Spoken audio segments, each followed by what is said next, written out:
Hi everyone, welcome back to the Unit 4 last video session.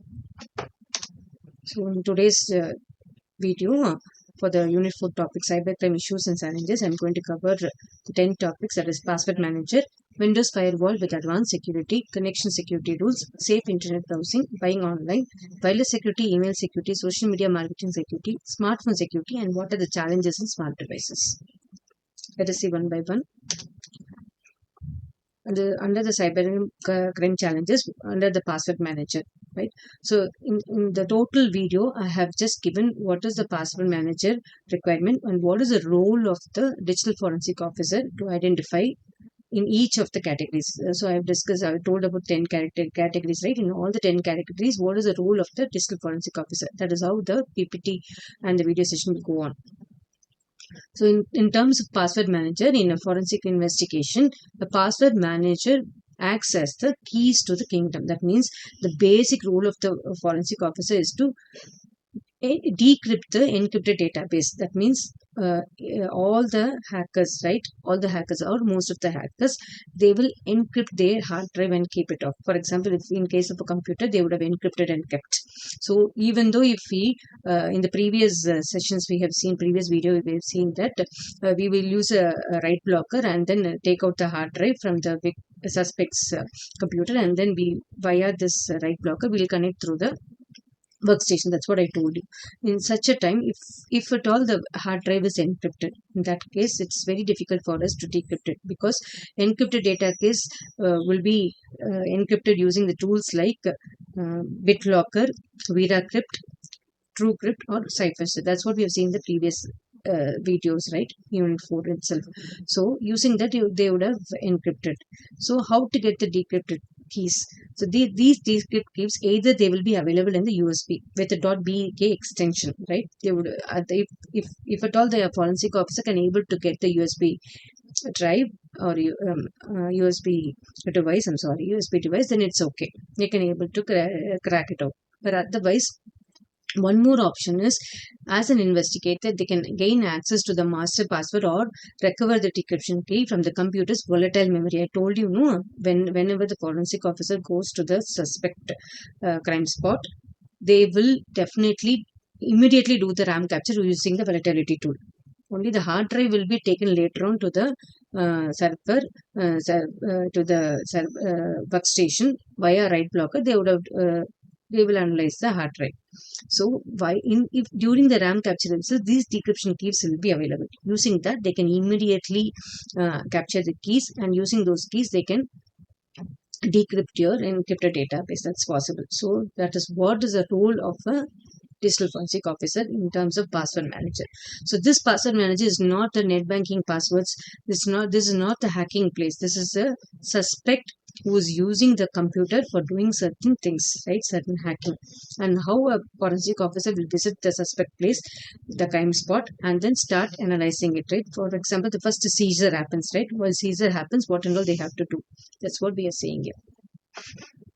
So that RAM capture will definitely will be helpful for the analyzer to get the decryption keys. So they can actually unlock every account associated with the suspect, providing a comprehensive map of the digital life and communication. It will be very useful.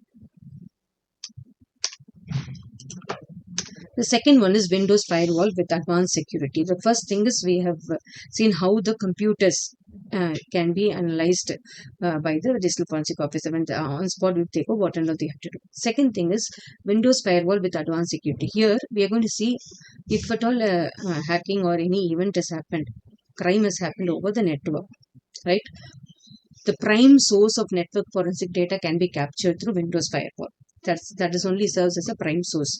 So whenever the firewall is configured, if the forensic officer checks the log, it records the successful and the dropped connections, whatever is incoming, whatever is outgoing, right? Everything will be captured, including the source IP address and the port numbers, via which port, which IP, right? The data has been entered in, and via which IP the data is entered out. For example, if the multiple places, if the suspect is using the laptop, for example, at the home, then the IP will be dynamic, right? The IP may be the Wi-Fi IP of that suspect in their home. Suppose the laptop is taken out from that place and using somewhere else, the dynamic IP will be assigned. For example, they're going to hotel, right, where they're using the Wi-Fi open Wi-Fi, then that IP will be used. So everything will be captured, and also what is the incoming packet, what is the outgoing packet, everything will be captured by the firewall. So the forensic experts or analyze all these logs to determine the timeline of compromise, so identifying exactly when an unauthorized user attempted to probe the system or which internal applications were communicating with malicious external servers, right? So all this can be captured very easily. That is how the digital forensic officer will use the Windows firewall in an effective way.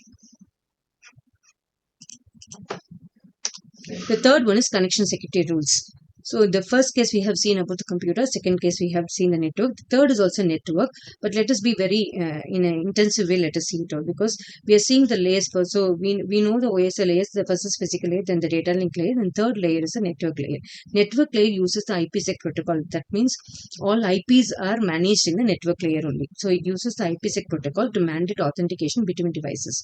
So from a forensic officer perspective, these rules provide proof of identity. So if a crime was committed, right, over a network and all IPs has been used using these rules, the investigator can prove that the connection wasn't just an anonymous packet, but a session tied to a specific authenticated machine or a user certificate, making it much harder for a suspect to claim the IP spoofing. That means if a crime forensic officer goes to a crime spot and the suspect is using their own, I mean his or her own machine, right, for a crime, right?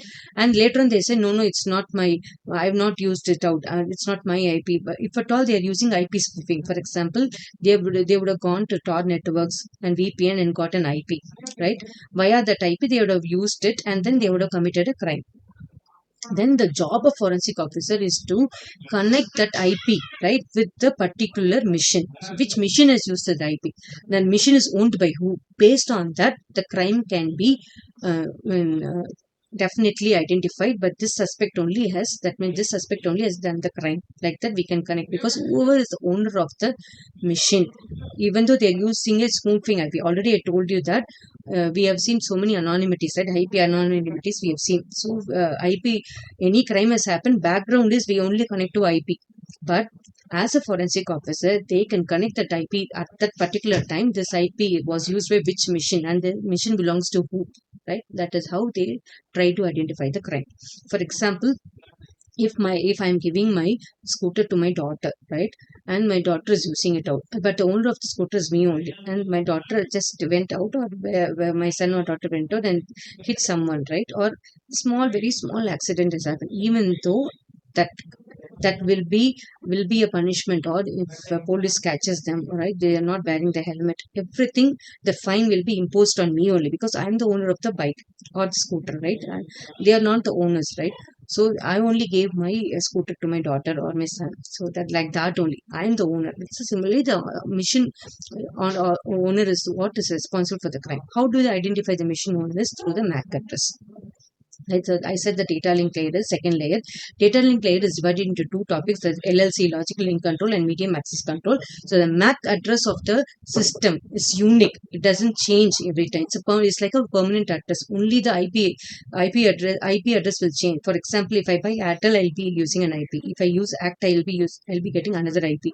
That is changeable. Whereas the MAC address of a particular machine doesn't change. It's like a permanent address. So via that, the forensic officer can able to identify the even though they use IP spoofing, they can able to identify the suspect and confirm that this suspect only has committed the crime. So we have seen two things: that is Windows Firewall, Password Manager, and third one is using a connection security tool. So three things we have seen. The fourth one, safe internet browsing. So all of us are aware that if you use HTTPS, that means hypertext protocol using the security, right? That is very safe, and even if we use the privacy modes, and all obstacles in the forensic web forensics can be cleared, so no one can hack us. It's not like that. Forensic analyst, as a forensic analyzer, they use specialized tools to carve. Carve means to capture or to take out the deleted browser history, catchy files, and ever cookies from the hard drive. If they take it out, they can able to say that what all internet browsings the suspect has done, basically, right? Those informations can be brought out. So even if a user practiced safe browsing, that means using HTTPS, artifacts left in the Windows paging file or the hibernation file can reveal the website visited, searches made, and files downloaded during the commission of cybercrime. So timely information to capture all these details is very, very important. So this is the job of a forensic officer, to find out, even though they're using HTTPS, how to how to carve the data. That means how to capture or seize the data under browser history, catchy files, and ever cookies. The next is buying online. So the security protocols used when buying online, such as TLS, which is transport layer security encryption, and the tokenization for every transaction. For every transaction, for example, we are using on online, right?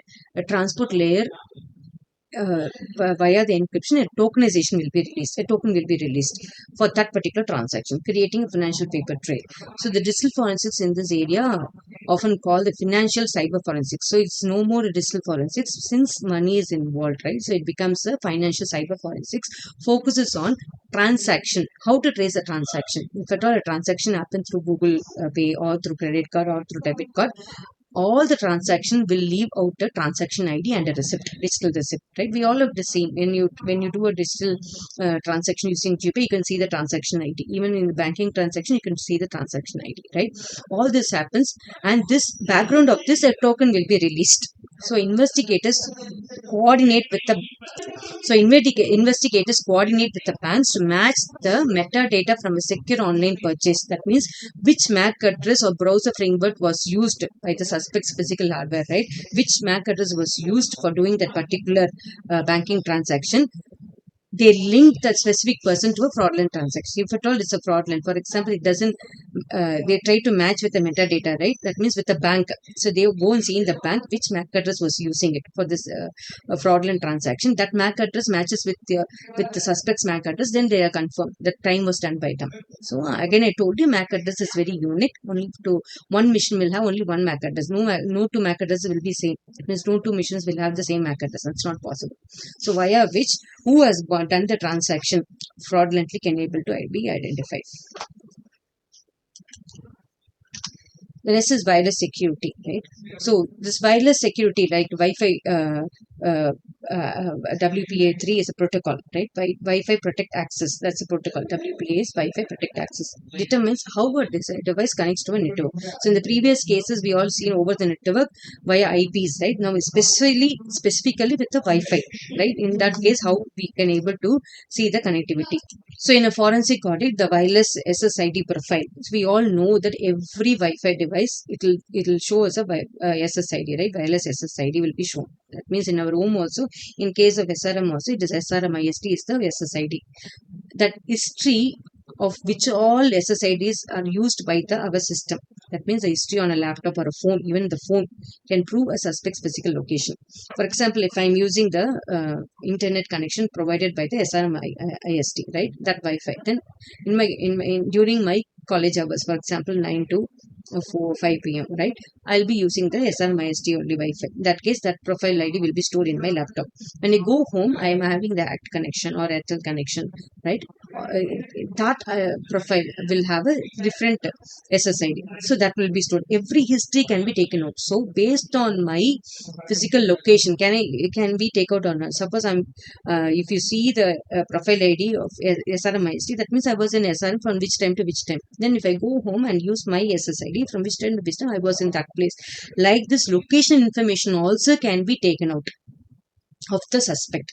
So if a device is found to have automatically connected to a specific Starbucks Wi-Fi, so some person is going to a Starbucks to purchase and eat some snacks, and the Starbucks Wi-Fi at that time they are using it out. This open Wi-Fi will be available, so you using it out. At that time, the suspect was available in Starbucks only. Like that, we can prove it circumstantially. The evidence can be proved of the presence of their location.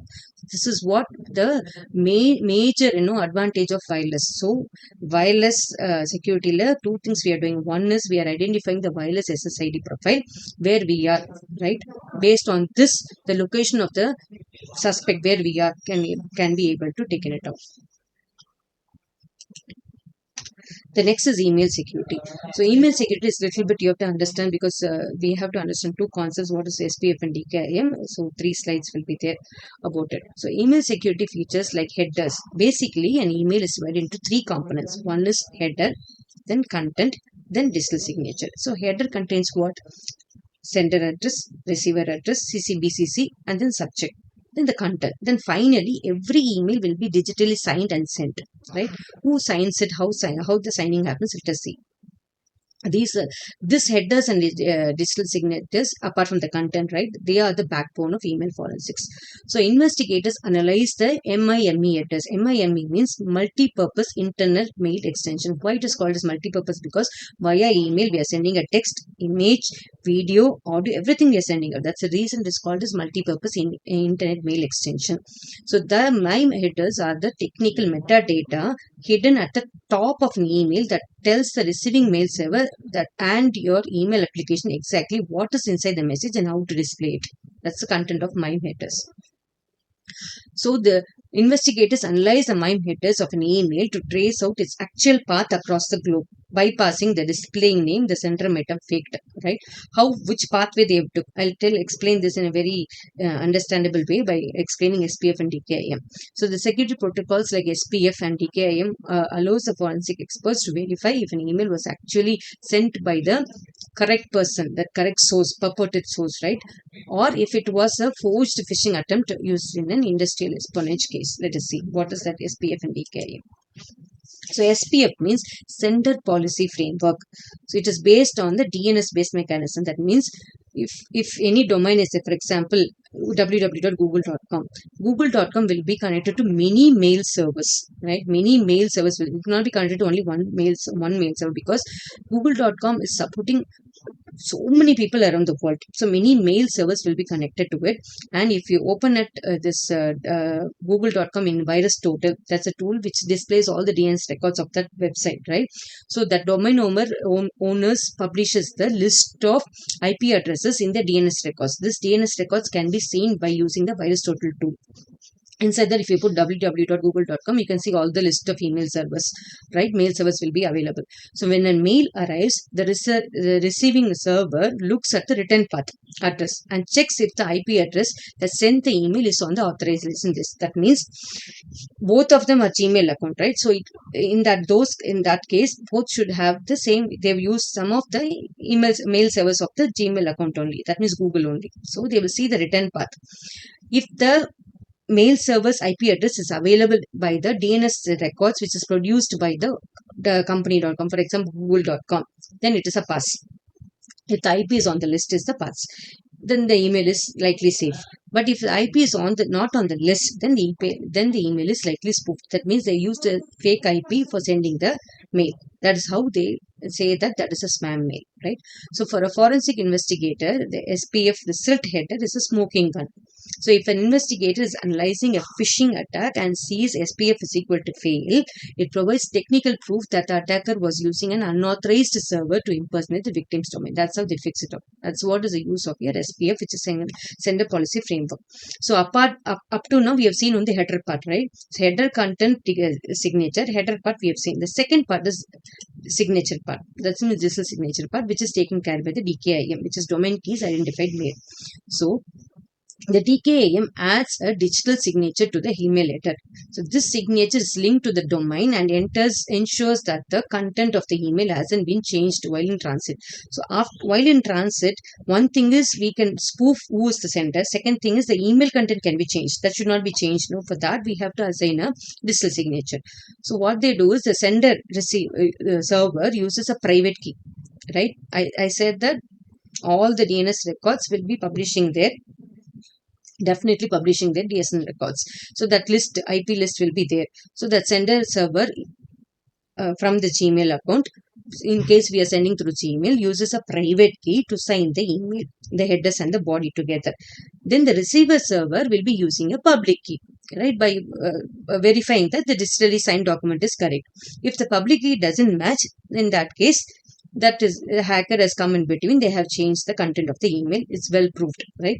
So if even a single character in the email body is changed by a hacker after it was sent, the DKIM signature will not no longer match, the verification is fake. So DKIM is vital for data integrity. In legal cases where a suspect claims that I sent the mail but someone has edited the text like that, if they say to make me look guilty, a forensic expert officer will check the DKIM signature, right? If the both matches, if the signature is a pass, it is mathematically impossible for the email content to have been altered by someone else. That means hacker is not involved. So the person who sent is maybe a hacker, so they later on deny, I've not done anything, right? In that case, all this digital signature will fail. This is how the email security has been provided by using the SPF, sender policy framework, and DKIM domain keys identified mail. The next is social media marketing security. Right? So this also will involve one important topic called as OAuth, right? Let us see that also. So it involves managing permissions for third-party apps and public and multiple users. So in a forensic investigation, social media hijacking, how analysts look at this, they see two things. One is OAuth tokens and APL logs. What is this OAuth token? I'll just explain it in the next slide. So basically, this helps determine if the account was compromised through a weak password, a malicious marketing plugin, or an inside man. Most of the attacks are insider attacks only, right? So with the legitimate access who abused this inside man is insider attack with the legitimate, because insider attack means they will be there as an employee, they will be there, maybe they are going to resign. These people will actually have access to the company databases, so they start abusing their permissions to post defamatory content, right? All these things are possible. So this open authorization token is basically a digital key that allows one application to access your data on another application. To see the thing, open authorization token is digital key that allows one application to access your data on another application without even knowing your password. So how this happens? Let us see a scenario. Right, open auth token is like a valid key for a car. Suppose we are going to a hotel, right?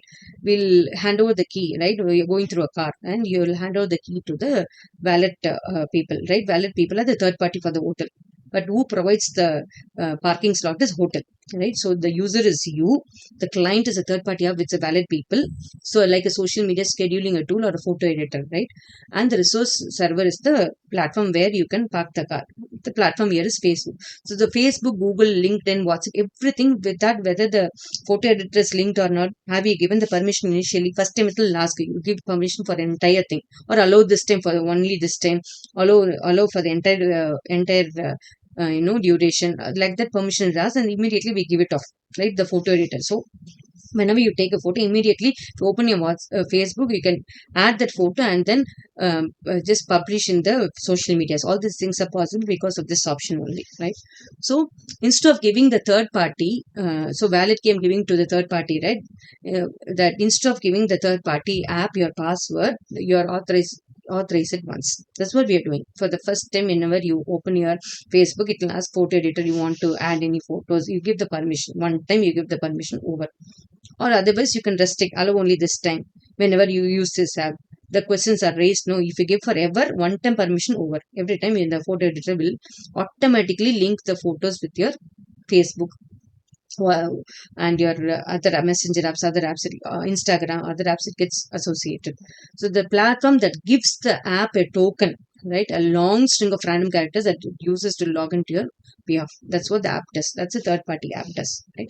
This token will be valid for, if you give the permission for entire thing, entire time it is valid, or one time only using this app only, means that particular time the OAuth token is valid.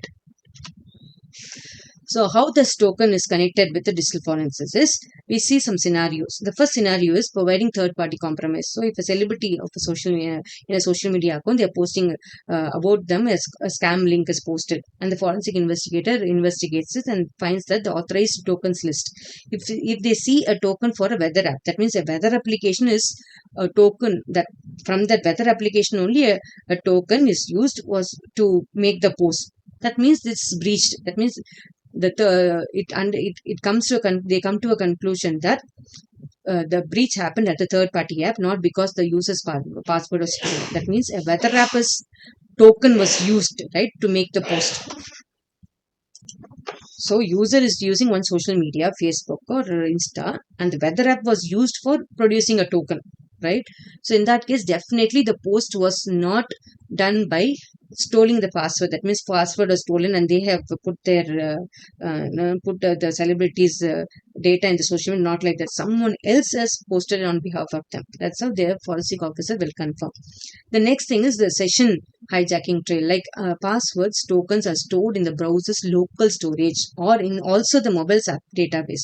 So if an investigative officer finds a specific OAuth token on a suspect's laptop or a machine or on a phone that matches the victim's active session, then that will be the evidence. The first case is via another app we have seen. Second case is they own the suspect's own machine itself.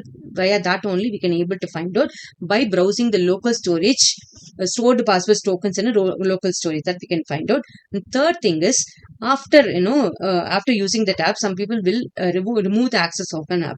So then later on they say, no, I'm not using this app only, but the platform logs the token revocation. So investigators, forensic officers use these timestamps to see when a user realized their security was compromised. That means when they used it, that app, for a certain purpose, and then again they revoked it. The timeline they have to check. Via that, they can able to prove that the suspect has done some illegal activity. This is how OAuth tokens has been compromised, if you could see, right? And the last one, right, about the smartphone. So we have seen about network, we have seen about computers, we have seen about mobile phones, right? Now the smartphones, and the last one is IoTs. Mobile phones also partly we have seen. Now exactly we are going to see about smartphones. In smartphones, what is all different is we can have biometrics face, then we can have do a sandboxing. If even if we do a full disk encryption, right, that is all I'm going to say that will not give you 100% evidence that of security. It is because we feel that phones are highly secure, but forensics experts use the logical acquisition. We remember we said logical, physical, and then file system, right? When we say physical, even the deleted data they can capture it out, right? If we use file system, hidden data can be captured. So via logical acquisition or physical acquisition, they can able to bypass even the lock screen and take out the data from the mobile phones, even if it's highly secured, encrypted. All these possibilities rule out in a mobile phone, smartphone especially. So they look for artifacts or usage, such as even, for example, we have seen a case study where the suspect was performing an illegal activity, right? And because of that daily routine of his or her heartbeat or health data, step counts, and app usage logs and all, they have noticed. For example, in one crime scene, they have noticed that when the time the suspect was about to do a crime, when before that, how is the heart rate of that particular person? That was also will be a valid data min to min account of suspect's activities. No, we can able to see. So suppose if a person is going to involve in a crime, they will have anxiety, right? So because of that, their step counts will be more. So that is also possible. But if you ask me another question, if at all the person is not healthy, that time also the step count may come out or go up or go down. That is a different scenario. But a healthy person, suspect is doing a crime, right? The suspect is going to involve in a crime, and then he or she is a daily jogging person, and in normal days step counts are very normal, whereas the perfectly we can able to identify on the day of crime the timeline how was the result of step count on the day of jogging. All these are the evidences. That is how people identify or spot out such or conclude that the suspect is definitely involved in this crime activity. finally the IoT devices. So we have seen about mobiles, smartphones, that's both are same, mobiles and smartphones, and then computers, then network, then finally the IoT devices. So in your IoT devices, how the forensic officer will play a role. So lack of logging and weak encryption. Actually, it'll be acting as all the IoT devices will be acting as a silent witnesses, because log activities we cannot find it very easily. It will have a very weak encryption because passwords are not much there on the IoT devices. That is the reason most of the IoT devices are user bots. We have seen no this Mirai attack. In the Mirai attack, what they have done, they've used the IoT devices to send packets again and again to the US server, right? So forensic investigators examine these devices. How do they investigate? Is little bit of memory only each of the sensor device will have, where volatile data will be available, which might contain that time. That means that volatile data of that particular time crime scene, what is IP address was used. That means these servers are, I'm sorry, these bots, bots called as IoT devices, are getting the command from who, which server. That IP address is what the forensic officer will investigate.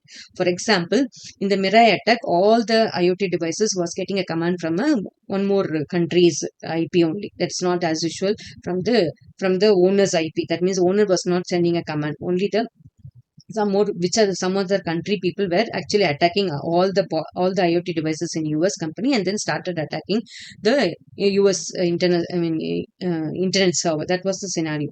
So who was the IP which was giving the command to this IoT devices? That IP address. That means who was the command, means command and control C2 server. That server is called as command and control C2 server. Command and control C2, right? Server. Which server? What is IP of the server? That is what they will try to identify in the smart devices attack. That is how the forensic officer will see it, right? So this way the forensic officer plays a major role, right? They should have some piece of knowledge, what all they have to identify, what all methods they have to use for a computer, or a laptop, then for mobile phones, and for the smart IoT devices, right? How and all they have to capture, what information they have to use, what are the logics they have to use, like that they have to identify, and then play a role as a digital forensic officer, and inspect the crime scene, and also make the suspect, right? If we always say first is suspect only, then only we confirm that the suspect becomes the hacker. So they have to confirm the suspect as a hacker. So thank you. So in this video again I'm telling you, so I have covered forensic officer's role in all these 10 topics highlighted red color, no, all these 10 topics. So go through the video and get much information about cybercrime issues and challenges which is faced nowadays. Okay, thank you.